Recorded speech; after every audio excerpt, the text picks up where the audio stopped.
Carlo non sarà dimenticato da tutta la comunità, da tutti i cittadini che, come ripeto, si sono stretti in un grande abbraccio in questi giorni e soprattutto in questa mattinata. È un impegno umano prima che politico amministrativo quello del sindaco di Roncade Marco Donadel, comunità che da giorni sta facendo i conti con la perdita di Carlo Panizzo, per tutti Carletto, con il comune che sta supportando anche un percorso di rielaborazione del lutto. È un'attività che ha messo in piedi da subito la dirigente scolastica dell'Istituto Comprensivo a supporto degli insegnanti, dei genitori, dei compagni di Carlo, quindi è un'iniziativa lodevole che troverà anche il nostro supporto in futuro con altre iniziative. Un dolore che unisce Roncade, dove è stato proclamato il lutto cittadino, a Cavallino Treporti, teatro del dramma, ma anche di una solidarietà straordinaria. È una tragedia che ci ha scosso e quindi il nostro dolore l'abbiamo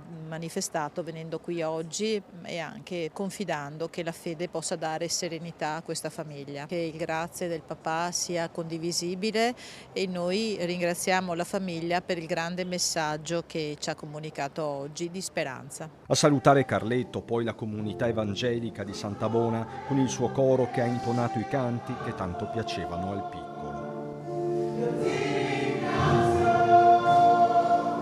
Tutti avevamo proprio questo amore per lui perché era sempre in braccio di suo papà, aveva proprio 2 o 3 anni quando suo papà ha cominciato a frequentare la chiesa e perciò era proprio una perdita per tutti noi. L'impegno per tutti è quello di non lasciare sola la famiglia. Ai funerali anche l'amministrazione di Vedelago, paese in cui Fabio Panizzo ha un'attività. Pure qui Carletto già si era fatto voler bene. Oggi credo che non sia solo Vedelago e Roncade, ma credo tutta l'Italia si stringa attorno al piccolo Carlo, che oggi è il fratellino, il nipotino, l'amichetto di tutti.